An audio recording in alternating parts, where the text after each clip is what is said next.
वह मेरी होने वाली बहू है। सारंग ने प्रश्न भरी निगाहों से श्रीमती सुंग की ओर देखा। अब ये क्या नया खेल चल रहा है? अचानक सारंग को महसूस हुआ कि कोई उसे घृणा भरी नजरों से देख रहा है।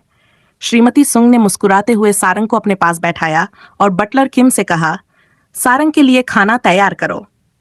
बहू? वह लड़की गुस्से से दांत पीसते हुए बोली। हाँ, उसका नाम सारंग है। श्रीमती सुंग ने सारंग का हाथ प्यार से थामते हुए कहा। देखो कितनी प्यारी है ना। यह सुनकर मेहमानों के चेहरों पर गुस्से की लहर दौड़ गई। श्रीमती सुंग, आपका मतलब क्या है? हमने पहले ही अपनी ये योन और सुंगजिन की शादी तय कर दी थी। अब ये नई बहू कहां से आ गई? श्रीमती पार्क अपनी जगह खड़ी होकर बोली, पिछले 10 सालों से मेरी बेटी खुद को आपकी बहू बनने के लिए तैयार कर रही थी और अब आप कह रही हैं कि ये लड़की आपकी बहू है? श्री पार्क ने नाराजगी भरे स्वर में पूछा। सारंग को ऐसा लगा जैसे किसी ने उसका दिल चीर दिया हो। उसकी सांसें भारी हो गईं। अगर सुंगजिन की मंगेतर पहले से ही है तो फिर वह उसके साथ ऐसा व्यवहार क्यों कर रहा है? क्या वह सिर्फ उसे भ्रमित कर रहा है? जैसा सोचा था सब एक जैसे ही हैं। श्री सुंग को गुस्सा आ रहा था कि कोई उनकी पत्नी पर ऐसे आरोप लगाए। वह कुछ बोलने ही वाले थे कि उनकी पत्नी ने उन्हें शांत रहने का संकेत दिया। आप लोग क्या बात कर रहे हैं? मुझे तो कुछ समझ नहीं आ रहा। हमने कब अपनी बेटी और आपके बेटे की शादी तय की? मुझे इस बारे में कुछ पता क्यों नहीं? श्रीमती सुंग ने शांत स्वर में कहा और अपनी हर्बल चाय की चुस्की ली। ये योन का चेहरा एक पल के लिए उतर गया। ये क्या कह रही हैं?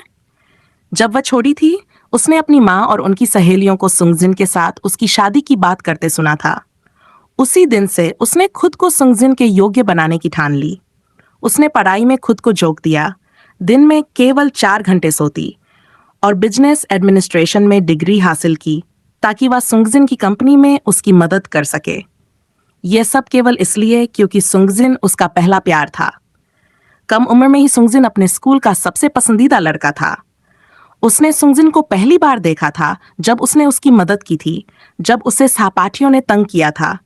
लेकिन उसने कभी नहीं सोचा था कि वही लड़का जिससे वह प्यार करती थी उसकी माँ ने उसके लिए पहले से तय कर रखा था। उसके दोस्तों को भी पता था कि यह योन सुंगजिन की मंगेतर है।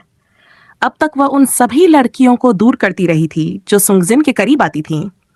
यहां तक कि ली मारी भी उसकी सूची में थी। लेकिन इससे पहले कि वह ली मारी के खिलाफ कुछ करती, उसके जासूस ने उसे बताया कि नाबी ग्रुप्स में एक नई लड़की है जो सुंगजिन की गर्लफ्रेंड बनने वाली है। ये सुनते ही ये योन तुरंत विदेश से लौटी और अपने माता पिता को बताया।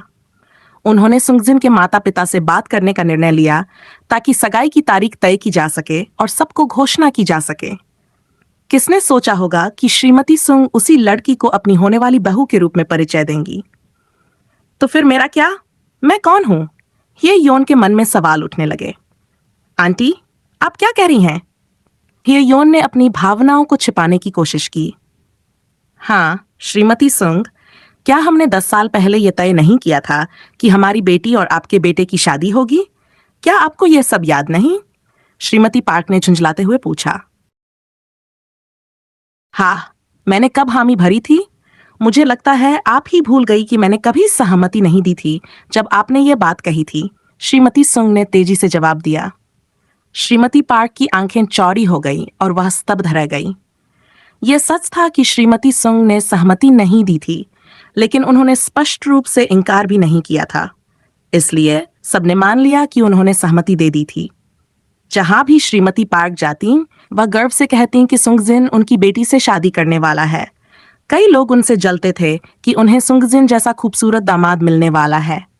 अब वह सबको कैसे बताएंगी कि यह सब केवल उनकी कल्पना थी और कुछ नहीं? श्रीमती सुंग, आप अपने किए वादे से पीछे नहीं हट सकती। बहुत समय हो गया है, इसलिए संभव है कि आप ये बात भूल गई हों। श्री पार्क ने स्थिति को संभालने की कोशिश की। कई निवेशकों ने उनके बिजनेस में इसलिए पैसा लगाया था क्योंकि वह नाबी ग्रुप्स के अध्यक्ष के ससुर बनने वाले थे। अगर उन्हें पता चला कि यह सब झूठ है तो वे अपनी पूंजी वापस खींच लेंगे। उनकी साख पर बट्टा लग जाएगा। श्रीमती सुंग उनकी निर्लज्जता पर मुस्कुराईं। श्री पार्क, मैं अपने बेटे के भविष्य की बात कैसे भूल सकती हूँ? असल में आपकी पत्नी ही भूल गई कि अतीत में क्या हुआ था। शायद यह उनकी उम्र की वजह से है। सारंग ने मुस्कान छिपाने के लिए अपने होंठ दबा लिए। उसे अब कुछ कुछ समझ में आने लगा था कि यहाँ क्या हो रहा है। उसने तय किया कि वह यह नाटक देखकर आनंद लेगी। श्रीमती पार्क का चेहरा गुस्से से लाल हो गया। एक और वजह जिससे वह श्रीमती सुंग से जलती थी वह यह थी कि श्रीमती सुंग उनसे 10 साल छोटी थी। जब मैंने आपसे ये बात की थी तो आपने इनकार नहीं किया। अगर आप मना कर देती तो मैं ये मानकर नहीं चलती कि आप सहमत हैं। श्रीमती पार्क अपना आपा खो बैठी और चीख पड़ी, माँ। ये योन अपनी माँ को देखकर रोने लगी। श्रीमती सुंग ने अपनी चाय का प्याला मेज पर जोर से रखा। क्या आपको लगता है कि आप पहली महिला हैं जिन्होंने अपनी बेटी का रिश्ता मेरे बेटे से जोड़ने का प्रस्ताव दिया है? हाँ, मेरा बेटा एक शेर है, राजाओं का राजा। आपसे पहले भी कई लोगों ने मुझसे ऐसा ही कहा। मैंने हर बार वही किया जो उस दिन किया था, ना सहमति दी ना इनकार। लेकिन वे इतने मूर्ख नहीं थे कि ऐसा मान लें जो हुआ ही नहीं। इसलिए अपनी मूर्खता के लिए मुझे दोष मत दीजिए। ये योन को घबराहट होने लगी। अगर ये सब ऐसे ही चलता रहा तो वह सुंगजिन से शादी नहीं कर पाएगी। आंटी, गलती हमारी है, लेकिन कृपया मेरी बात सुनिए। मैं सच में सुंगजिन से प्यार करती हूँ। मैं उनसे शादी करना चाहती हूँ, ये योन ने दर्द भरे स्वर में कहा। श्रीमती सुंग ने मन ही मन व्यंग्य किया। क्या उसे लगता है कि मुझे नहीं पता उसने मेरे पीछे क्या क्या किया है? ठीक है, उन्होंने कहा। श्रीमती सुंग के ये शब्द सुनकर हेयोन की खुशी का ठिकाना नहीं रहा, लेकिन उनके अगले शब्दों ने उसकी उम्मीदों को चूर चूर कर दिया। अगर मेरा बेटा तुमसे शादी के लिए सहमत हो जाता है तो मुझे कोई आपत्ति नहीं, लेकिन मुझे यकीन है कि तुम्हारी कोई संभावना नहीं है, क्योंकि मेरा बेटा इस लड़की से प्यार करता है। वह उसी से शादी करेगा। सारंग ने अपने होंठ दबा लिए। उसे समझ नहीं आ रहा था कि यह आंटी क्या कह रही हैं। क्या प्यार, क्या शादी? तुम हमारे साथ ऐसा नहीं कर सकते, श्री पार्क ने सारंग को घूरते हुए कहा। यह दुष्ट लड़की उसकी बेटी का स्थान छीनने की कोशिश कर रही थी। सपना देखो, सारंग ने अपनी नाक सिकोड़ ली। इसका उससे क्या लेना देना है? वह तो बस एक दर्शक थी जो नाटक देख रही थी। श्री सुंग अब तक उनकी नाटकबाजी से तंग आ चुके थे। तुम समझते कौन हो, मेरी पत्नी पर चिल्लाने वाले? श्री पार्क की आवाज कांपने लगी जब उसने सुना, श्री सुंग, सब जानते हैं कि मेरी बेटी सुंगजिन की मंगेतर है। अब अगर आप कह रहे हैं कि आप इस लड़की को चाहते हैं जो कोई नहीं जानता कहां से आई है, तो यह आपकी इज्जत को नुकसान पहुंचा सकता है। श्री सुंग गुस्से से भरे हुए थे जब उन्होंने सारंग का अपमान किया। मैंने कभी अपनी इज्जत की चिंता की है? मुझे तो सिर्फ अपने परिवार की खुशी की परवाह है। अब तुम अपनी पत्नी और बेटी को लेकर यहां से निकल जाओ। काका, प्लीज मेरे साथ ऐसा मत कीजिए। मैं सच में आपके बेटे से प्यार करती हूँ। हे योन उनसे भीख मांगने लगी। सारंग को भी उसके लिए थोड़ी दया आई। सुंगजिन ने अपनी भौहें चढ़ाईं जब उसने सारंग के चेहरे पर दया का भाव देखा। जब सारंग घर पहुंची थी तब वह पहले ही आ चुका था। उसे भी पता था कि लिविंग रूम में कुछ अनचाहे मेहमान थे और उन्हें यह भी पता था कि वे किस वजह से आए थे। जब उसकी मां ने सारंग को अपनी होने वाली बहू के रूप में परिचित कराया तो वह मुस्कुराया। वह तो उसे जल्दी से जल्दी शादी के लिए तैयार करना चाहता था। जब सारंग 20 साल की हो जाएगी तो वह उसे तुरंत शादी रजिस्टर करने के लिए ले जाएगा। सुंगजिन सारंग की प्रतिक्रिया देखने के लिए रुका। उसे खुशी हुई जब सारंग शॉक नजर आई और दुखी हुई जब उसे व्यवस्थित शादी के बारे में बताया गया। उसे यह भी महसूस हुआ कि जब सारंग ने उसके पिता से स्पष्टीकरण सुना तो वह कितनी राहत महसूस कर रही थी। वह एक बच्चे की तरह हंसा। अब सारंग क्यों लग रही थी जैसे वह योन के लिए दया महसूस कर रही थी? लड़की, भगवान के लिए वह तुम्हारी प्रेमिका की प्रतिद्वंद्वी है। पिछले 2 दिनों से वह सारंग को ज्यादा से ज्यादा काम दे रहा था ताकि वह ये जून को न ढूंढे। लेकिन कौन जानता था कि उसकी लड़की उसे दूसरी लड़की को सौंपने वाली है? नहीं, ऐसा नहीं हो सकता। अब उसे बीच में आना ही पड़ेगा। सुंगजिन ने निर्णय लिया कि अब उसे आकर बीच में घुसना होगा। अगर वह 1 मिनट और देर करता तो वह निष्ठुर लड़की उसे किसी और को सौंप देती। लिविंग रूम में सभी की नजरें सुंगजिन पर पड़ी जो घर में दाखिल हो रहा था। हे योन की आंखों में खुशी की चमक थी। वह ठंडा और हैंडसम आदमी केवल उसका था। जिन, तुम वापस आ गए, श्रीमती सुंग ने अपने बेटे को मुस्कुराते हुए कहा। सुंगजिन ने सिर झुकाया और उन मेहमानों को नजरअंदाज करते हुए उनके पास से गुजर गया जो उसका इंतजार कर रहे थे। बेहद अफसोस की बात थी कि उसने उन्हें एक भी नजर नहीं दी। सारंग ने अपने होंठ दबाए और उसकी गर्वीली चाल को देखा। उसे क्या घमंड है? क्या लड़कियों को खुद पर फिदा करना ही उसकी असली सफलता है? वह सही थी। उसे जल्द ही उससे दूर हो जाना चाहिए, वरना वह भी उनमें से एक बन जाएगी। हाय योन घबराई हुई थी जब उसने देखा कि सुंगजिन उसे नजरअंदाज कर रहा था। वह जल्दी से उसकी राह में आ खड़ी हुई। सुंगजिन! सुंगजिन ने उसे हटाया जब वह उसके हाथ को छूने वाली थी। तुम कौन हो? ये योन को यह सुनकर हैरानी हुई।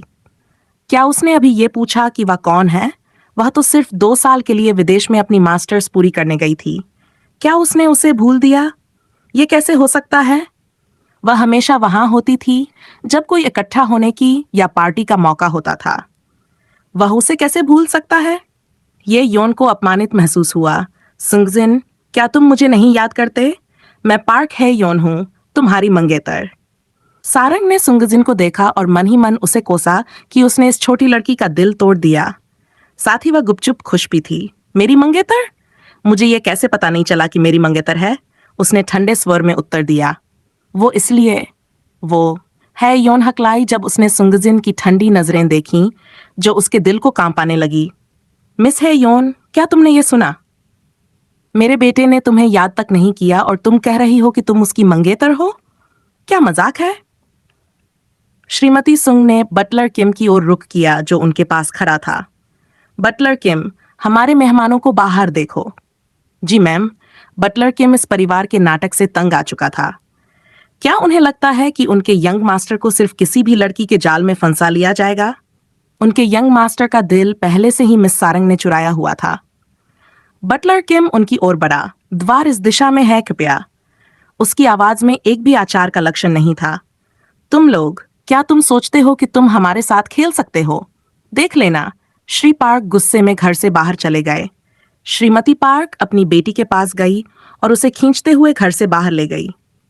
जब वे जा रहे थे, ये योन ने सारंग को देखा जो शांति से सोफे पर बैठी थी। यह सब इस कुतिया की वजह से है। मैं तुझे इसकी सजा दूंगी। 3 जोकरों के घर छोड़ने के बाद श्रीमती सुंग ने उन्हें कोसते हुए कहा कि वे उसके बेटे को उसकी नाक के नीचे से छीनने की कोशिश कर रहे थे।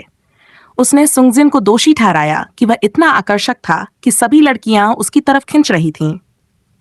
सारंग को श्रीमती सुंग को देखकर मजा आया। वाह है, उसने कभी नहीं सोचा था कि श्रीमती सुंग इतनी प्यारी हो सकती हैं। माँ, शांत हो जाओ, तुम उसे डराओगी। सुंगजिन अपनी माँ के बचकाने व्यवहार को देखकर शर्मिंदा था। श्रीमती सुंग एक पल के लिए जमी और फिर मुस्कुराकर सारंग से बोली, बिल्कुल बेबी, इसे मत सोचो। तुम थकी हुई होगी। जाओ अपना कपड़े बदलो और फिर वापस डिनर के लिए आना। सारंग ने सिर हिलाया और अपने कमरे की ओर चली गई, सुंगजिन को पूरी तरह से नजरअंदाज करते हुए जो उसे देख रहा था। सुंगजिन निनाक रगड़ी। क्या हो गया है? क्या मैं उसे दिखाई नहीं दे रहा? तुम क्या देख रहे हो? जाओ और उसका पीछा करो। श्रीमती सुंग ने सुंगजिन के कंधे पर थप्पड़ मारा। सुंगजिन ने अपने कंधे को रगड़ा। माँ, आंटी जैसे मिलना बंद करो। तुम्हारी ताकत सच में डरावनी है। यह कहकर वह सारंग का पीछा करने के लिए बढ़ा। इसका क्या मतलब था? वह मेरी सबसे अच्छी दोस्त है। उसमें क्या गलत है जो वह मुझे कुछ तरीके सिखा रही है? श्रीमती सुंग ने अपने बेटे की ओर इशारा करते हुए कहा, वह तो एक छोटी लड़की को भी अपने प्यार में नहीं डाल सका। उसके पास बस उसका पोकर चेहरा है। यह सब तुम्हारी वजह से है। श्री सुंग के पीठ पर एक जोरदार थप्पड़ पड़ा जिससे वह दर्द से कराह उठा। डार्लिंग, मैंने क्या किया? श्रीमती सुंग ने अपने पति के प्रतिक्रिया पर हंसी उड़ाई। तुमने हमारे बेटे को तुम्हारे माता पिता के घर क्यों भेज दिया था जब वह पैदा हुआ था? तुम्हारे पूरे परिवार का पोकर चेहरा है जो एक सख्त माहौल में पला बड़ा। उनकी शिक्षा की वजह से मेरा बेटा इतना ठंडा और दूर हो गया, यहां तक कि उसके भाई भी उससे डरते हैं। श्री सुंग शर्मिंदा होकर अपनी पत्नी से नजरें चुराने लगे। जैसे ही उनकी शादी हुई थी, वे सुंगजिन के माता पिता के पास उसे रखने भेज देते थे क्योंकि उनकी पत्नी को अपनी पढ़ाई पूरी करनी थी। सारंग दरवाजे से हटी और उससे बात करने का मन नहीं किया। वह कौन थी जो उस पर गुस्सा हो? सुंगजिन ने एक लंबी सांस ली और उसके गालों को चिढ़ाया। तुम इतनी प्यारी और दिलहीन क्यों हो? सारंग ने उसे घूरा। अपने हाथ हटाओ, जाओ और अपनी मंगेतर से फ्लर्ट करो। उसने उसके हाथ को झटक दिया, जिससे सुंगजिन हंसी में डूब गया। उसकी लड़की जलन महसूस कर रही थी। उसने उसे पीछे से गले लगा लिया, अपना ठोड़ी उसके कंधे पर रखी, जिससे सारंग का दिल धड़कने लगा। जो लड़की मैं अपनी मंगेतर मानता हूं वह तुम हो। उसकी सेक्सी आवाज और गर्म सांस उसके कानों के पास से गुजरी। सारंग का पैर आंतरिक रूप से मुड़ गया। उस पल में वह उसे धक्का देने को भूल गई। ये एहसास उसके लिए नया था और उसे बुरा नहीं लगा। वह बुरा नहीं लगा। वह घबराई हुई और उदास थी जब सारंग ने सुना था कि उसकी मंगेतर है और उसके साथ शादी का प्रबंध किया गया है। उसने स्वीकार किया कि उसका दिल कसकर सिकुड़ गया और वह दुखी हो गई। लेकिन अगले ही पल जब उसे पता चला कि यह सब झूठ था, सारंग को राहत महसूस हुई। अब जब उसने उसकी बात सुनी, उसका दिल एक पल के लिए थम सा गया। सुंगजिन ने देखा कि वह उसके गले लगने से नफरत नहीं कर रही थी, वह खुश हो गया। आखिरकार उसकी छोटी लोमड़ी ने अपना दिल उसके लिए खोल दिया था। अब उसे इस मौके का फायदा उठाना चाहिए। उसने धीरे धीरे उसके कानों को चूमा, जिससे उसकी बाहों में लड़की कांप उठी। उसने उसे कान से गर्दन तक चूमा और उसकी गर्दन पर गीली चुंबनों के निशान छोड़ दिए। सारंग अपने विचारों में खो गई थी जब उसके चुंबन ने उस पर असर डाला। उसने तुरंत अपने होंठों को काट लिया ताकि उसकी आवाज बाहर न निकले। तुम मेरे लिए अकेली हो, मैं तुम्हारे लिए अकेला हूं, कोई भी इसे बदल नहीं सकता। फिर से उसकी सेक्सी आवाज उसके कानों में पड़ी, जिससे उसके आखिरी बचे हुए तर्क ने भी हार मान ली। सुंगजिन ने इस मौके का फायदा उठाते हुए उसके होंठों को चूमा। उसने उसे यह दिखाने की कोशिश की कि वह उसे कितना चाहता है, वह उसे कितना चाहता है इस एक चुंबन से। सारंग का मन खाली था क्योंकि उसे महसूस हुआ कि यह चुंबन बाकी चुंबनों से अलग था। यह उसे यह महसूस करा रहा था कि वह प्यार करने के लिए जन्मी थी। वह फिर से प्यार करने के लिए जन्मी थी। वह फिर से उसके द्वारा प्यार करने के लिए जन्मी थी। सुंगजिन चौंक गया कि सारंग ने उसे पहले की तरह न तो धक्का दिया और न ही संघर्ष किया। उसने उसके कमर को मजबूती से पकड़ा और उसे अपने पास खींच लिया, जबकि चुंबन को और गहरा कर दिया। वह तभी उसे छोड़ा जब वे दोनों अपनी सांसें लेने के लिए रुके। उसने अपनी मस्तक उसके माथे पर रखा। सारंग, मुझ पर विश्वास करो, मैं तुम्हारी कद्र करूंगा। सारंग ने उसे अपनी नम आंखों से देखा और उसे धक्का दिया। अपने कमरे में जाओ, मैं थकी हुई हूं, मुझे आराम करना है। सुंगजिन थम गया जब उसने उसे धक्का दिया। उसने साफ महसूस किया कि वह जिस चुंबन को साझा कर रहे थे वह उसे नफरत नहीं कर रही थी। लेकिन अचानक क्या हो गया? सारंग, उसने उसके कलाई को पकड़ लिया। क्या तुम मुझे कुछ समय दे सकती हो? हाँ, सारंग ने उससे पूछा। सुंगजिन ने उसकी आंखों को देखा जो उससे कुछ छुपा रही थीं। कम से कम उसने उसे नकारा नहीं किया। उसने सिर हिलाया। उसने उसके माथे पर चुंबन किया। शुभ रात्रि, अच्छा सोना। सारंग बिस्तर पर लेटकर मायूस हो गई थी जब उसने उसे कमरे से बाहर जाते देखा। आंसू लगातार उसकी आंखों से बह रहे थे। प्यार ने जिने को मिना के हाथों मरवाया। प्यार ने सारंग को कांगहवान की वजह से अपनी जिंदगी खो दी। अब उसे फिर से जन्म लेने का एक और मौका मिला था। अगर उसने प्यार किया तो क्या वह मर जाएगी? सारंग ने महसूस किया कि वह पूरी तरह से सुंगजिन के प्यार में डूब चुकी थी। लेकिन क्या उसे उसे सारंग के रूप में प्यार करना चाहिए या जिने के रूप में? हालांकि उसने अपने जीवन को सारंग के रूप में जीने का फैसला किया था, लेकिन जिने भी उसके जीवन का हिस्सा थी। उसके पास बहुत सारे काम थे। उसे अपनी मृतदेह को ढूंढना था और मिना, ह्यूना और मिंजे को जेल में डालना था। अगर उसने ऐसा किया तो मिना के पीछे जो व्यक्ति है वह उसके लिए मुश्किलें खड़ी कर सकता है। वह नहीं चाहती थी कि उसकी समस्याएं सुंगजिन पर आ जाएं। वह उसे प्यार के नाम पर खोना नहीं चाहती थी। अगले दिन सुबह सुंगजिन नाश्ता करने के लिए नीचे उतरा। उसकी नजरें हर जगह घूम रही थीं, लेकिन सारंग कहीं दिखाई नहीं दी। क्या वह अभी भी सो रही थी? मिसुंग ने अपने बेटे को देखा। उसकी तलाश मत करो, वह पहले ही कंपनी चली गई। सुंगजिन ने सिर हिलाकर इस बात को मान लिया। उसे ऐसा क्यों लग रहा था कि वह उसे छुपाने की कोशिश कर रही थी? जब सुंगजिन अपनी कंपनी पहुंचा तो उसने सारंग को ढूंढने की कोशिश की, लेकिन उसे बताया गया कि वह एक कंप्यूटर से वायरस हटाने में मदद कर रही थी। वह ऐसा क्यों कर रही थी? यह उसका काम नहीं था। लंच के दौरान वह चाहता था कि वह दोनों साथ में लंच करे, लेकिन फिर से उसे बताया गया कि वह अपने सहकर्मियों के साथ लंच कर रही थी। जब उसने सोचा कि वह उसे लेकर कंपनी से बाहर जाएगा तो उसे बताया गया कि वह पहले ही जा चुकी थी। जब वह घर पहुंचा तो सारंग पहले ही सोने चली गई थी। सुंगजिन को पूरा यकीन था कि सारंग उसे जानबूझकर टाल रही थी, लेकिन क्यों? सारंग अपने कमरे में फोन पर ये जून से बात कर रही थी। रियू, हमें मीना को फंसाना होगा। हमें यह सुनिश्चित करना होगा कि वह अपने अपराध को स्वीकार कर ले। सारंग अपनी प्रक्रिया को तेज करना चाहती थी। ये जून दूसरी ओर चुप था। अब तक उसने ये नहीं कहा था कि उसके साथ क्या हुआ था, सिवाय इसके कि मीना ने उसे मार डाला था। वह जानता था कि वह नहीं चाहती थी कि वह उसे दुखी करे जब वह उसे अपना अतीत बताए। हालांकि वह नहीं चाहता था कि वह उससे पूछे, फिर भी वह जानना चाहता था कि उसके साथ क्या हुआ था। उसने उसकी अनुपस्थिति में वह कितनी पीड़ा झेली थी। रियू, मैं यहां हूं, चलो इसे करते हैं। ये जून ने उसकी बात मानी। तुम क्या करने वाली हो? मैं उसके फोन और लैपटॉप को हैक कर रही हूं ताकि उसे विश्वास दिला सकूं कि जिने जिंदा है। मुझे करने दो, ये जून ने उसे बीच में टोकते हुए कहा। सारंग हंसी। क्या तुम भूल गए कि मैं कौन हूं? ये जून ने एक लंबी सांस ली। वह कैसे भूल सकता था जब वही था जिसने उसे सब कुछ सिखाया था, एक छात्र जिसने अपने गुरु के कौशल को भी पार कर लिया। दूसरी ओर मीना अपने फोन पर मिनजे से खुशी खुशी बात कर रही थी। अचानक उसका फोन ब्लैंक हो गया। क्या क्या हुआ? मीना ने पावर बटन दबाने की कोशिश की, लेकिन फिर भी वह अपना फोन चालू नहीं कर पाई। वह सुनिश्चित थी कि जब वह मिनजे से बात कर रही थी तब उसका फोन पूरी तरह से चार्ज था। अब यह क्यों बंद हो गया? अचानक फोन चालू हुआ और उस पर कुछ शब्द दिखाई दिए। मीना चीख पड़ी और हाथ में रखा फोन नीचे गिर गया। फोन पर जो शब्द थे उसने उसका पूरा शरीर कांपने पर मजबूर कर दिया। प्रिय कजिन, क्या तुम मुझसे मिलकर खुश हो जो तुमने मुझे मार डाला? देश एम में बॉस, हमारे लोग देश ए में सैनिकों द्वारा पकड़ लिए गए। नए चीफ जनरल को नियुक्त किया गया है और हमारे लोग गिरफ्तार किए गए हैं। फिलहाल वे जांच के तहत हैं। अगर हम कोई और कदम उठाते हैं तो हमारी ओर से बहुत नुकसान होगा। लू याओ ने उस आदमी को सूचना दी जो फ्रेंच विंडो के पास खड़ा था और सूर्यास्त का आनंद ले रहा था। उसकी चेहरे की विशेषताएं इतनी तेज और आकर्षक थीं कि कई लड़कियां उसे देखकर हैरान हो जाती थीं। देश एम में कोई भी इस आदमी की तुलना नहीं कर सकता। यहां तक कि कई पुरुष भी उसके शरीर और सुंदर चेहरे से जलते थे। सूर्यास्त में भीगते हुए उसका दृश्य सांस रोक लेने वाला था।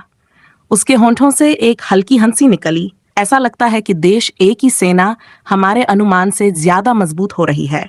अगर हम फिलहाल सेना से नहीं टकरा सकते तो हम दूसरा तरीका इस्तेमाल कर सकते हैं। वह सोफे की ओर बढ़ा और शाही अंदाज में बैठ गया। लू याओ ने लाल शराब का गिलास भरा और उसे उसके हाथ में दे दिया। उसने शराब को खूबसूरती से घुमाया और एक शैतानी मुस्कान के साथ कहा, माया ग्रुप ऑफ कंपनीज ने घोषणा की है कि वे अपनी कंपनी के लिए सबसे अच्छा सॉफ्टवेयर खरीदने जा रहे हैं ताकि दुश्मनों से हैकिंग से बच सकें। हमारे लोगों को इसमें भाग लेने के लिए कहो। माया ग्रुप ऑफ कंपनीज? मैंने सुना है कि वे ज्यादातर सरकारी एजेंसियों के साथ काम करते हैं जो उनके हथियारों को पनडुब्बी और समुद्री मार्ग से भेजते हैं। उन्हें हमारे साथ जोड़ना भविष्य के लिए फायदेमंद होगा।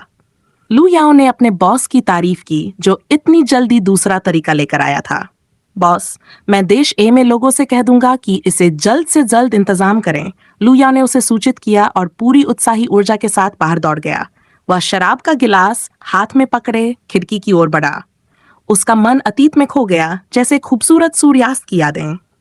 कैसे वह चाहता था? देश ए में मीना चीख पड़ी और हाथ में रखा फोन नीचे गिर गया। फोन पर जो शब्द थे उसने उसका पूरा शरीर कांपने पर मजबूर कर दिया।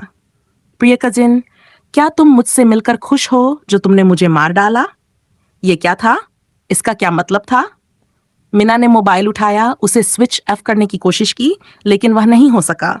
उसने जल्दी से बैटरी निकाली और उसे फर्श पर फेंक दिया, जिससे वह टुकड़ों में टूट गई। मीना घबराते हुए नाखून चबाते हुए इधर उधर घूमने लगी।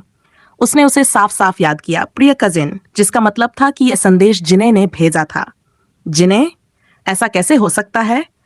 मीना ने फुंकारते हुए अपने बालों को पकड़ लिया। नहीं नहीं, किसी ने मुझसे मजाक किया होगा। लेकिन कोई नहीं जानता था कि जिने मर चुकी थी, यहां तक कि उसकी मृतदेह का ध्यान उसके लोग रख रहे थे। फिर यह संदेश किसने भेजा? सिवाय उन दो लोगों के जो जिन्हें को किडनैप करने गए थे, कोई नहीं जानता कि उस दिन क्या हुआ था। मैंने उसे अपनी खुद की हाथों से मारा था। मैंने उसे खंजर से सीने में घोंपा था। वह मेरे सामने खून के तालाब में गिर पड़ी थी। मैं आज भी उस दिन को उतनी ही स्पष्टता से याद करती हूँ जैसे साफ पानी। उस दिन मेरी सारी गुस्सा और पीड़ा का अंत हो गया। जिन्हें कौन थी? वह बस एक अनाथ थी जो मीना के परिवार के घर में रह रही थी। पहले मीना को जिन्हें के साथ रहना अच्छा लगता था क्योंकि उसे उस पर दया आती थी, जिसने बचपन में अपने माता पिता को खो दिया था। मीना ने सच में जिन्हें को अपनी बहन और सबसे अच्छी दोस्त माना था। जैसे जैसे वे बड़े होते गए, मीना ने देखा कि लोग जिन्हें को पसंद करते थे, उसे नहीं। यहाँ तक कि उसके अपने माता पिता भी जिन्हें की पढ़ाई में उच्च रैंकिंग को लेकर उसकी बहुत तारीफ करने लगे थे। सबसे ज्यादा परेशान करने वाला व्यक्ति ये जून था। वह जैसे एक कुत्ता हमेशा जिन्हें के पीछे पी जाता था, जहां वह जाती वह भी उसके साथ होता। मीना ने उसे दोस्त बनाने की कोशिश की ताकि बहुत सी लड़कियां उसकी तरह ईर्ष्या करें, जैसे वे जिन्हें से करती थीं। लेकिन उसे निराशा ही हाथ लगी क्योंकि उसने कभी भी मीना से बात करने या दोस्ती करने की कोशिश नहीं की। उसकी आंखों में सिर्फ जिन्हें ही थी। ये जून तो एक ऐसे नाइट की तरह था जो हमेशा जिन्हें की रक्षा करता था। मीना को शक हुआ कि शायद ये जून जिन्हें को पसंद करता है, लेकिन बाद में उसे पता चला कि वह गलत थी। ये जून सिर्फ जिन्हें को अपनी बहन की तरह मानता था। एक बार मीना ने उसे रियू कहने की कोशिश की जैसे जिन्हें उसे कहती थी, लेकिन उसने इतनी हिंसक प्रतिक्रिया दी कि मीना को यह कहते हुए मना कर दिया कि उसे रियू कहने का कोई अधिकार नहीं था। क्यों? क्यों जिन्हें उसे रियू कह सकती है लेकिन वह नहीं? ये जून सिर्फ एक अनाथ था जिसे जिन्हें के माता पिता ने कुछ सालों तक पाला था। फिर उसे जिन्हें के लिए गुलाम की तरह क्यों व्यवहार करना पड़ा? एक दिन ये जून जिन्हें से मिलने आया था अपने दो और विश्वविद्यालय के दोस्तों के साथ, ताकि उसे बताने सके कि वह एक अन्य शहर में हो रहे प्रतियोगिता में भाग लेने जा रहा था। मीना उस दिन वहां मौजूद थी जब वह जिन्हें से मिलने आया था, लेकिन मीना की नजरें उस आकर्षक लड़के पर पड़ी जिसकी मुस्कान ने उसकी सांसें रोक दी। मीना को महसूस हुआ कि वह उस लड़के मिनजे से अपनी नजरें नहीं हटा सकती थी। मीना के लिए यह पहला प्यार था। उसने जिन्हें को बताया कि वह उस लड़के से प्यार करती है, इसलिए उसने जिन्हें से कहा कि वह ये जून से कहे कि वे जब भी बाहर जाएं मिनजे को साथ लाए। मूर्ख जिन्हें तुरंत राजी हो गई, लेकिन बाद में मीना को पता चला कि मिनजे भी जिन्हें से उसी दिन प्यार कर बैठा था जिस दिन उसने मिनजे को देखा था। ये सोचते हुए अब मीना को ऐसा महसूस हुआ जैसे कोई उसका दिल अपने हाथों में कसकर पकड़ रहा हो। उसके विचारों में विघ्न आया जब उसने सोचा, क्या अगर जिन्हें अब भी जिंदा है? मीना पूरी तरह से यकीन कर चुकी थी कि जिन्हें मर चुकी है। अपनी आंखों से उसने देखा था कि जिन्हें की लाश को उन दो लोगों ने ले लिया था। तो फिर यह कैसे मुमकिन है कि जिन्हें ने उसका मोबाइल हैक किया हो? मीना अपने अलमारी की ओर बढ़ी और एक गुप्त दराज खोलकर वह मोबाइल निकाला जिसे उसने 3 साल पहले उसे संपर्क करने के लिए इस्तेमाल किया था। उसे कोई अंदाजा नहीं था कि वह उसे संपर्क कर पाएगी या नहीं। मीना आशा कर रही थी कि वह उसे कॉल कर सकेगी, और जैसे ही वह उसे कॉल करने वाली थी, अचानक मीना को उसकी आखिरी बातें याद आ गईं। अगर तुमने मुझसे फिर कभी संपर्क किया तो शायद वह तुम्हारा आखिरी दिन होगा। इसलिए अगर तुम जीवित रहना चाहती हो तो मुझसे कभी संपर्क मत करना जब तक ये जिन्हें के बारे में न हो। हालांकि मैं ये नहीं कह सकता कि मैं तुम्हें नहीं मारूंगा। मीना कांपते शरीर के साथ जमीन पर बैठ गई। वह उलझन में थी उसे कॉल करना चाहिए या नहीं। बोमसोक ने सारंग का नाम लिस्ट में देखा, वह चौंक गया। वह अपने कमरे से बाहर दौड़ पड़ा और सुनजिन से मिलने गया। सुनजिन इस समय जुवोनों के साथ MIA ग्रुप हफ कंपनीज की आगामी निविदा परियोजना पर बात कर रहा था। दोनों ने सिर उठाया और देखा बोमसोक के घबराए हुए चेहरे को। सुनजिन ने केवल लीन किया और बोमसोक से सवाल किया कि वे क्यों उन्हें बाधित कर रहा। जिन, मुझे लगता है कि लिस्ट में कुछ गड़बड़ है। बोमसोक ने लिस्ट में सारंग का नाम दिखाया, यह संकेत करते हुए कि यह गड़बड़ी थी। सुनजिन ने उदासीन तरीके से उसे देखा, जैसे उसे समझ में नहीं आ रहा था कि बोमसोक क्या कहना चाहता था। बोमसोक ने गहरी सांस ली। क्या तुम नहीं देख रहे हो, सारंग का नाम यहां था? सुनजिन ने लिस्ट को देखा और सिर हिलाया। तो तुम्हारा मतलब क्या है? सारंग का नाम यहां क्यों था? वह सिर्फ एक इंटर्न थी। 3 दिन में वह वापस जाएगी और अपना अगला सेमेस्टर शुरू करेगी। मुझे समझ में नहीं आ रहा कि उसका नाम यहाँ क्यों है। बोमसोक जानता था कि MIA ग्रुप ऑफ कंपनी जो सरकार के साथ मिलकर मिलिट्री के हथियारों को दुश्मनों से बचाने के लिए काम करता है। इतनी सारी संस्था MIA ग्रुप को अपनी छांव में लेने के लिए तैयार हैं। MIA ग्रुप के पास सभी संसाधन हैं, सिवाय उनके IT विभाग को अब तक अपग्रेड नहीं किया गया था। इसलिए वे उन शीर्ष कंपनियों के साथ काम करना चाह रहे थे जो उन्हें सॉफ्टवेयर प्रदान कर सके ताकि उनका रिटालिकन हो। अगर सारंग ने भाग लिया तो मुझे पता है कि वह निश्चित रूप से निविदा जीत लेगी, लेकिन साथ ही कई लोग उस पर अपनी नजरें जमाएंगे ताकि उसे अपने पक्ष में ला सकें। कौन जानता है कि यह उसे खतरनाक स्थिति में ना डाल दे। बोमसोक ने अपनी चिंता व्यक्त की। इतने सालों बाद आखिरकार उसके दोस्त ने ऐसा व्यक्ति पाया है जिसके साथ वह अपनी जिंदगी बिताना चाहता है। क्या होगा अगर इस निविदा के कारण कुछ बुरा हो जाए? सुंजिन ने समझ लिया कि बोमसोक क्या कह रहा था। इससे पहले कि वह अपना वाक्य पूरा पाता, दरवाजा फिर से खुला और ये जून अंदर आया। मैं सारंग की मदद करूंगा सॉफ्टवेयर बनाने में। इस तरह कोई भी उसे हमला नहीं करेगा। सुंजिन ने ये जून को देखकर गुस्से से कहा, लेकिन उसे यह स्वीकार करना पड़ा कि यह भविष्य में किसी भी समस्या को टालने का एकमात्र तरीका था। फिर भी वह नाराज था।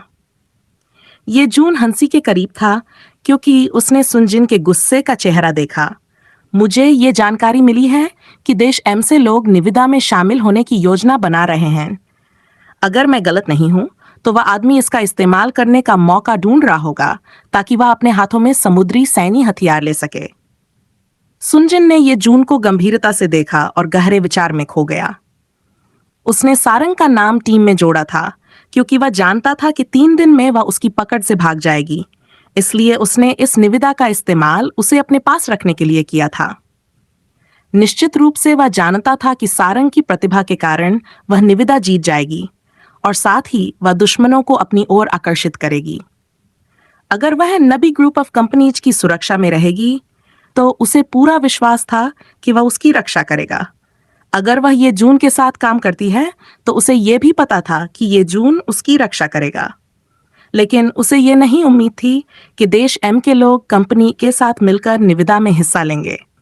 अगर ये लोग हैं तो फिर से सारंग की जिंदगी पहले से ज्यादा खतरे में हो सकती है। अगर वह आदमी जानता है कि वह जिने के साथ जुड़ी हुई है, वह उसे अपनी जैसे जैसे वे बड़े होते गए, मीना ने देखा कि लोग जिने को पसंद करते थे उसे नहीं। शायद ये एक गलती थी कि उन्होंने उसका नाम जोड़ दिया। सारंग तो सिर्फ एक इंटर्न थी और उसका इंटर्नशिप 3 दिनों में खत्म होने वाला है। उसे इस बोली के लिए सॉफ्टवेयर बनाने की टीम में शामिल करना समझदारी नहीं होगी। ये जून ने सुंग जिन की ओर गुस्से से देखा। इससे पहले कि वह कुछ कह पाता, सुंग जिन ने उसे बीच में रोकते हुए कहा, डायरेक्टर, ये के पास बहुत काम होंगे, आप अपना काम जारी रख सकते हैं। ये जून सुंग जिन के कमरे से बाहर चला गया।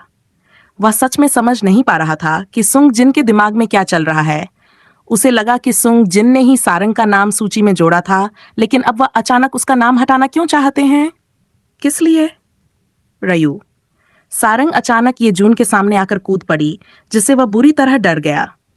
वाह, तुम अब भी वही रयू हो, हमेशा छोटे बच्चे की तरह डर जाते हो। सारंग उसकी प्रतिक्रिया देखकर हंस पड़ी। ये जून ने उसके बालों को हल्के से रगड़ा। और तुम अब भी वही हो, हमेशा मुझे डराने वाली। सारंग ने सिर हिलाया। हाँ, मैं वही हूं। दूर से जेबम ने देखा कि सारंग और ये जून एक दूसरे के साथ हंस रहे हैं। सारंग उसकी गॉड सिस्टर थी और सुंग जिन उसका बॉस और सबसे अच्छा दोस्त। वह किसी तीसरे व्यक्ति को उनके बीच आने कैसे दे सकता था? वह उनकी ओर बढ़ा और सारंग का हाथ पकड़ते हुए बोला, सारंग, मेरे साथ चलो, माँ ने तुम्हारे लिए तुम्हारा पसंदीदा स्नैक भेजा है। ठीक है भाई, चलो। रयू, मैं तुमसे बाद में बात करूंगी। सारंग को लगभग जे बम खींच कर ले गया। ये जून ने अपनी भौहें उठाईं। माँ, भाई, उसने सोचा कि उसे सारंग के साथ एक लंबी बातचीत करनी होगी। जे बम उसे पेंट्री में ले गया और अपनी माँ द्वारा भेजा गया स्नैक बॉक्स उसे दिया। सारंग खुशी खुशी उसे खाने लगी, जिससे जे बम के चेहरे पर मुस्कान आ गई। इतनी प्यारी बहन होना बुरा नहीं था। अरे, मैं कहना भूल गया, माँ ने कहा है कि इस वीकेंड घर आकर तुम्हारे साथ शॉपिंग पर जाना है। जे बम ने सारंग का मुंह टिश्यू से पोंछते हुए कहा। सारंग लगभग चौंक गई। भाई, कृपया उनसे कहो कि सुंग रेजिडेंस में मेरी अलमारी में अब और कपड़े रखने की जगह नहीं बची है। पिछली बार जब मैं उनके साथ शॉपिंग पर गई थी, उन्होंने इतने कपड़े खरीदे कि अलमारी भर गई। और अब मैं वापस अपने डॉर्म जा रही हूँ। तुम्हें पता है डॉर्म में कितनी कम जगह होती है। कृपया उनसे कहो कि अब और कपड़े न खरीदें। सारंग ने लगभग ब्योएल को कोस दिया, जिसने पिछली बार श्रीमती जे के साथ शॉपिंग पर जाने का वादा तोड़ दिया था। ब्योएल ने यह कहते हुए भी मुंह बनाया था कि वह श्रीमती जे के महंगे गहने खरीदने की आदत से डरती है जो उन्हें अपनी बहू के लिए खरीदती हैं। सारंग के विनती भरे चेहरे को देखकर जे बम ने उसके गालों को चुटकी लेते हुए कहा, माफ करना, मैं इसमें तुम्हारी मदद नहीं कर सकता। कोई भी श्रीमती जे को रोक नहीं सकता। बेटी होने का सपना उनका बहुत पुराना है। अगर तुम्हारे कमरे में जगह नहीं है तो वे कपड़े जे रेजिडेंस में रख सकते हैं। माँ बहुत खुश होंगी अगर तुम उनके साथ वहां रहो। उन्होंने तुम्हारे लिए एक अलग कमरा और अलमारी भी तैयार की है।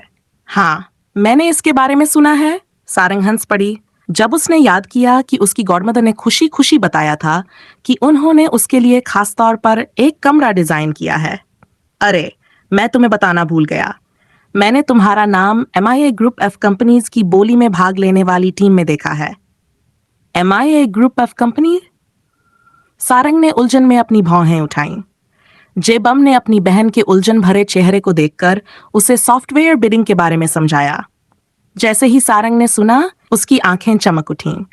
उसे सबसे ज्यादा कोड के साथ खेलना और सॉफ्टवेयर बनाना पसंद था। सारंग जानती थी कि अगर वह इस बोली में भाग लेगी तो वह इसे जरूर जीत लेगी। जेबम खुश था कि उसने अपनी बहन को इस बोली के बारे में बता दिया, बिना ये जाने कि सुंग जिन ने पहले ही उसका नाम हटा दिया था। सारंग ने सुंग जिन की प्रशंसा की कि उन्होंने उसे टीम में शामिल करने जैसा खजाना ढूंढा। शायद उसे उनके लिए कुछ करना चाहिए। जेबम से बात करने के बाद सारंग अपने केबिन में वापस गई और MIA ग्रुप ऑफ कंपनीज के बारे में खोज करने लगी। लेकिन क्यों उसे ऐसा महसूस हो रहा था कि वह इस कंपनी के नाम से परिचित है? उसने इसके बारे में कहाँ सुना था? उसके विचार तब बाधित हुए जब हेरिन ने उससे फाइनेंस डिपार्टमेंट में रिपोर्ट जमा करने के लिए कहा। जब वह फाइनेंस डिपार्टमेंट से लौट रही थी तो उसकी नजर कॉन्फ्रेंस रूम में किसी परिचित व्यक्ति पर पड़ी। सारंग के होंठों पर एक मुस्कान आई। लगता है कोई तब तक हार मानने को तैयार नहीं है जब तक वह अपनी बर्बादी का सामना न कर ले। सारंग की नजरें उससे मिलीं, लेकिन उसने उसे नजरअंदाज किया और IT डिपार्टमेंट की ओर बढ़ गई। लेकिन दूसरी महिला ने उसे देखा और गुस्से से तिलमिला उठी। वह तुरंत कॉन्फ्रेंस रूम से बाहर भागी और सारंग के पास पहुंच गई। सारंग। सारंग ने वह आवाज सुनी जो दोस्ताना लगनी चाहिए थी, लेकिन उसे सुनकर उसकी रीढ़ में सिहरन दौड़ गई। सारंग ने मुड़कर एक मीठी मुस्कान बिखेरी। हाँ, मैं आपकी कैसे मदद कर सकती हूँ? हाये योन को लगा कि सारंग की मुस्कान उसका मजाक उड़ा रही है। उसने खुद को शांत किया ताकि अपनी सत्रियोचित छवि को न खोए और वापस मुस्कुराई। कैसी हो आजकल? क्या अब भी मेरे मंगेतर के घर रह रही हो? सारंग लगभग उसकी बेशर्मी पर ताली बजाने ही वाली थी। क्या वह सच में भूल गई कि पिछली रात क्या हुआ था?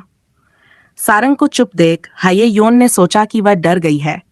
सुंग, जिनकी मां का दिल हमेशा नर्म रहा है, इसलिए उन्होंने तुम्हें अपने घर में रहने की अनुमति दी। लेकिन मुझे तुम्हारे लिए बुरा लगता है।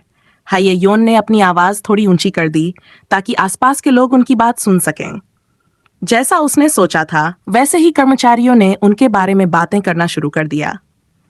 क्या ये लड़की हमारे प्रेसिडेंट के बारे में बात कर रही है? बहुत पहले मैंने सुना था कि हमारे प्रेसिडेंट की एक मंगेतर है जिससे वह शादी करने वाले थे जब वह विदेश से वापस आएंगी।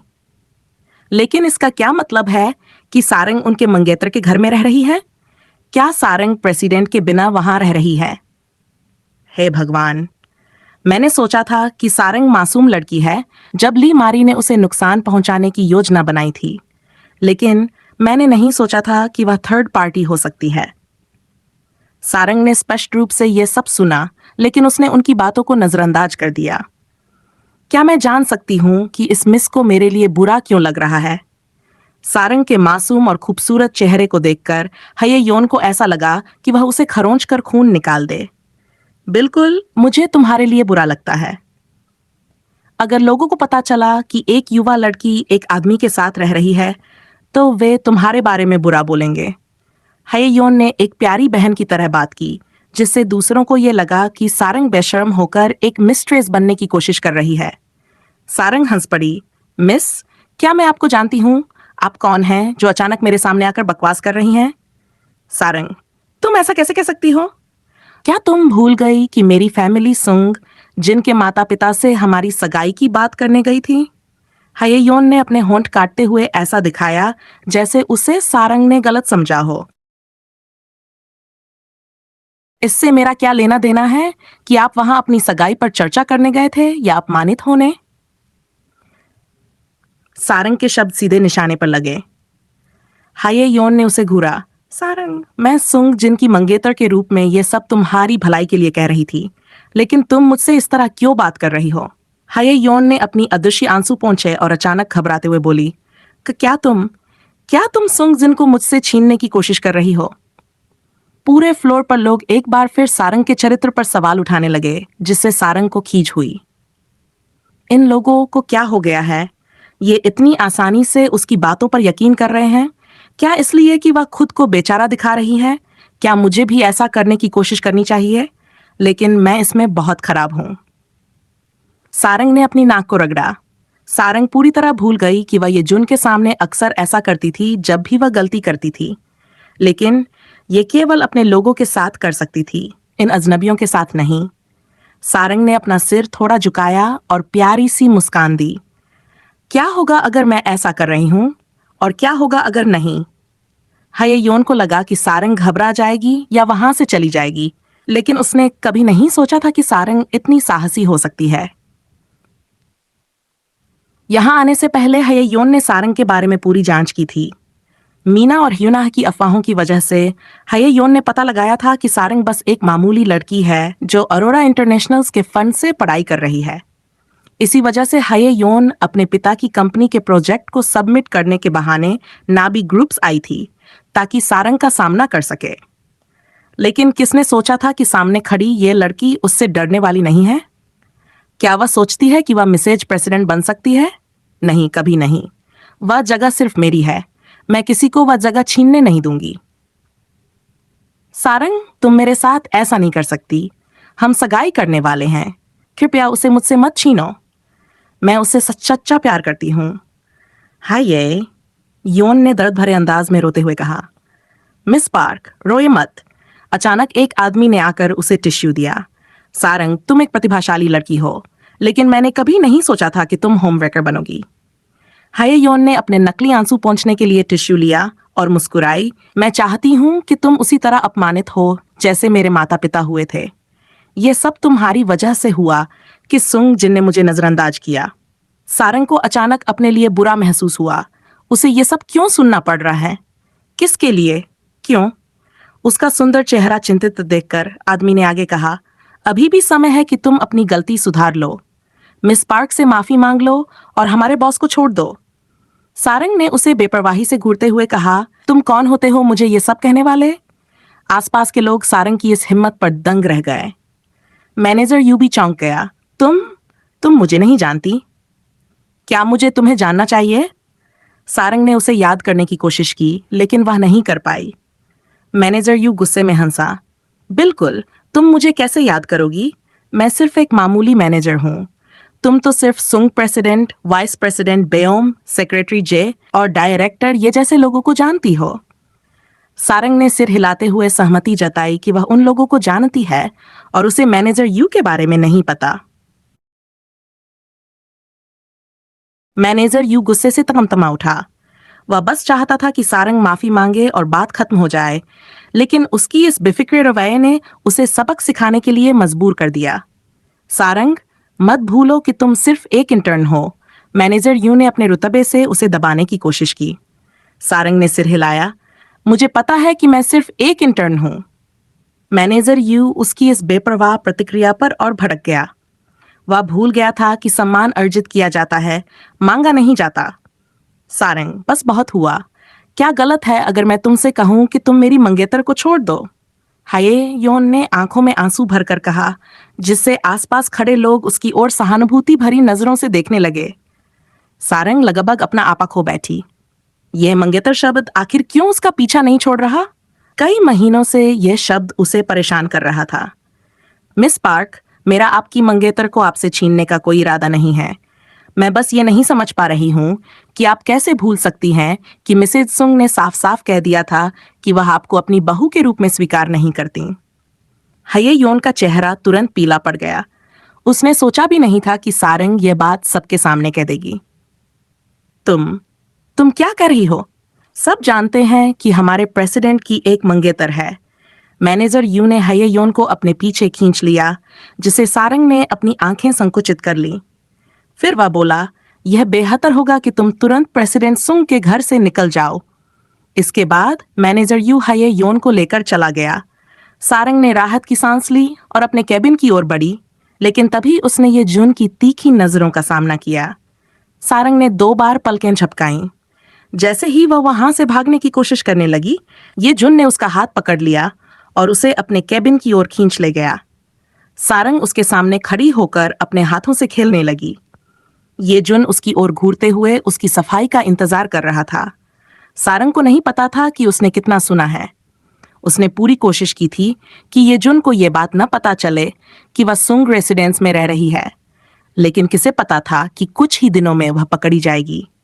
रियू, क्या तुम भूखी हो? मैं तुम्हारे लिए खाना लाता हूँ। सारंग ने कमरे से बाहर निकलने की कोशिश की। रुको। सारंग तुरंत सावधान मुद्रा में खड़ी हो गई। उसे अच्छी तरह से पता था कि उसकी सहनशक्ति की सीमा वही थी, और ये जुन भी ये जानता था। जब उसने देखा कि लोग उसकी ओर उंगलियां उठा रहे हैं, तो वह गुस्से से भर गया। उसने सभी की हड्डियां तोड़ देने का मन बना लिया था। फिर भी वह इंतजार कर रहा था कि वह उसे कोई वजह दे ताकि वह उन्हें चोट न पहुंचाए। सारंग ने अपने होंठ फुलाए। यह सब इसलिए हुआ क्योंकि मैं अकेले डॉर्म में रह रही थी।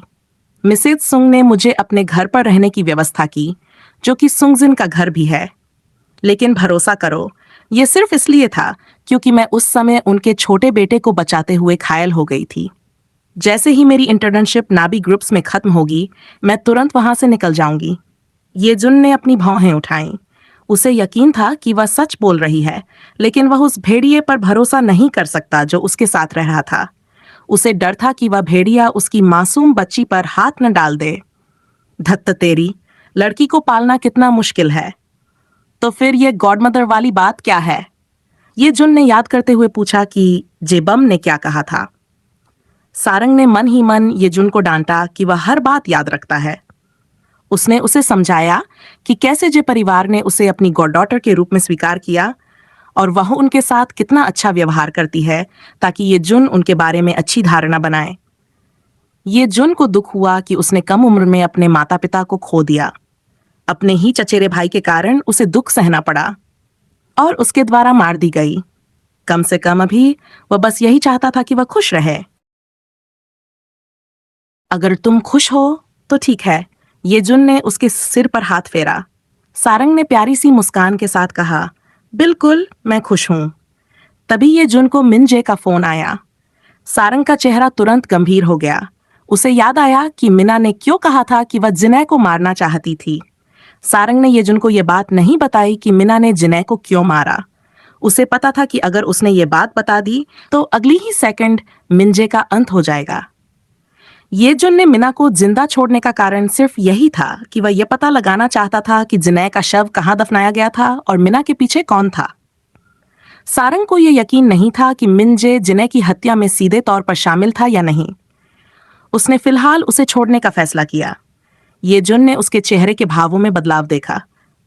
कुछ पल बातें करने के बाद उसने फोन काट दिया। जिन सारंग, क्या तुम ठीक हो? ये जुन अब भी उसे जिनय कहकर बुलाने की हिम्मत नहीं कर पा रहा था। सारंग ने सिर हिलाया, कुछ नहीं। उन्होंने तुम्हें क्यों कॉल किया?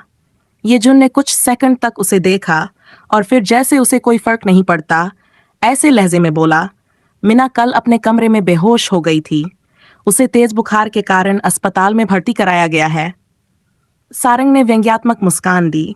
कारण समझते हुए, मैंने सोचा था कि वह तुरंत उस शख्स से संपर्क करेगी, लेकिन अब तक उसके घर से किसी अनजान व्यक्ति को कोई मैसेज या कॉल नहीं गया। येजुन ने कुछ पल सोचा। उसके पास शायद एक बर्नर फोन हो जिसे वह संपर्क करती हो। मैं मिना को अच्छी तरह जानता हूँ। वह चालाक लोमड़ी है। वह खुद को कभी पकड़ने नहीं देगी। मेरा ख्याल है कि हमें यह सुनिश्चित करना होगा कि मीना जल्द से जल्द उस व्यक्ति से संपर्क करे। सारंग ने सिर हिलाया। तुम अस्पताल जाओ और जैसा मैं कहती हूं वैसा करो। अस्पताल में? मीना डर से कांप रही थी।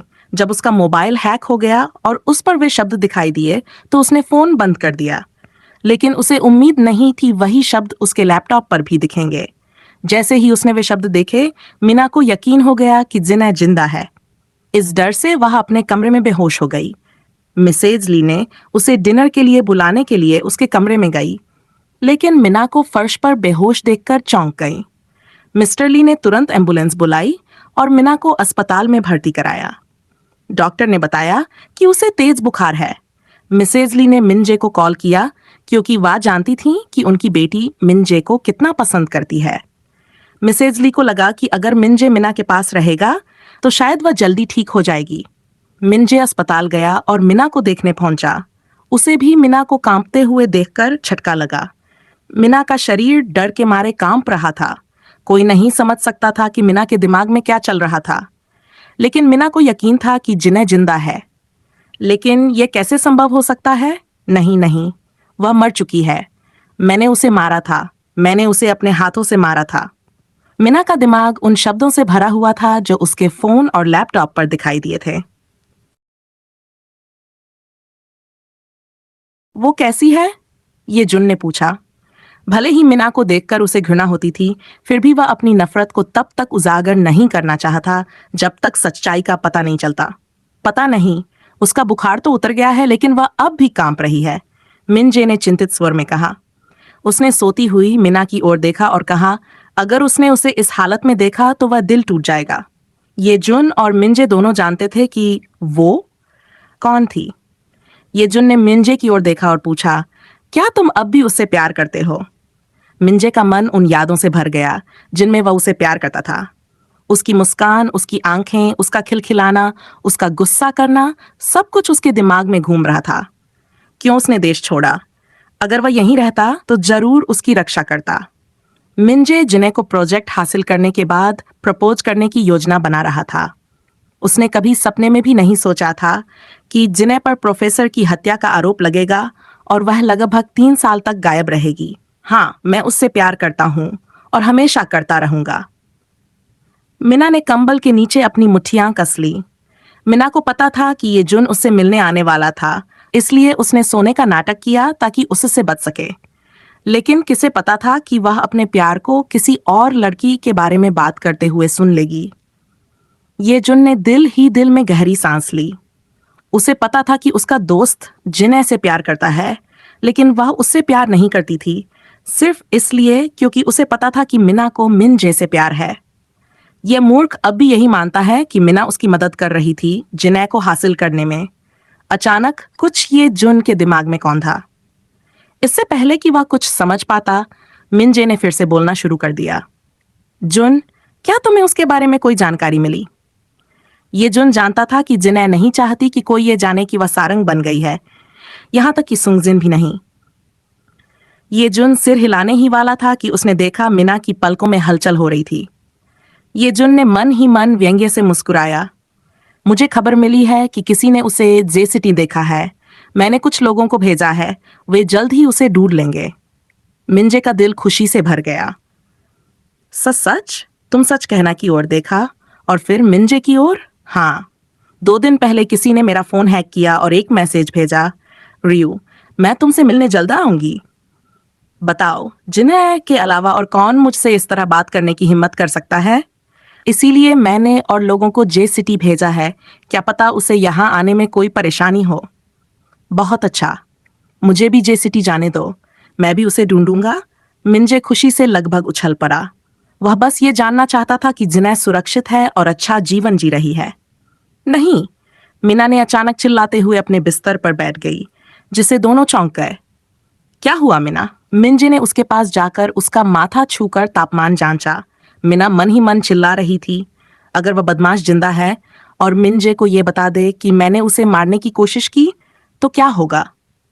सालों से जो छवि उसने मिंजे के सामने बनाई थी, वह अगले ही पल टूट जाएगी जब जिन्हें यहां आ जाएगी। मिंजे, मत जाओ, मुझे डर लग रहा है। मिना ने उसका हाथ कसकर पकड़ लिया। मिंजे को उसका हाथ पकड़ना अजीब लगा। वह मिना के पास सिर्फ इसलिए था क्योंकि जिन्हें को मिना की परवाह थी, उससे ज्यादा कुछ नहीं। मिंजे ने अपना हाथ छुड़ाते हुए कहा, मिना, डरने की जरूरत नहीं। मैं तुम्हारी माँ को यहाँ बुला देता हूँ। लेकिन मुझे जे सिटी जाना है जिनय को ढूंढने।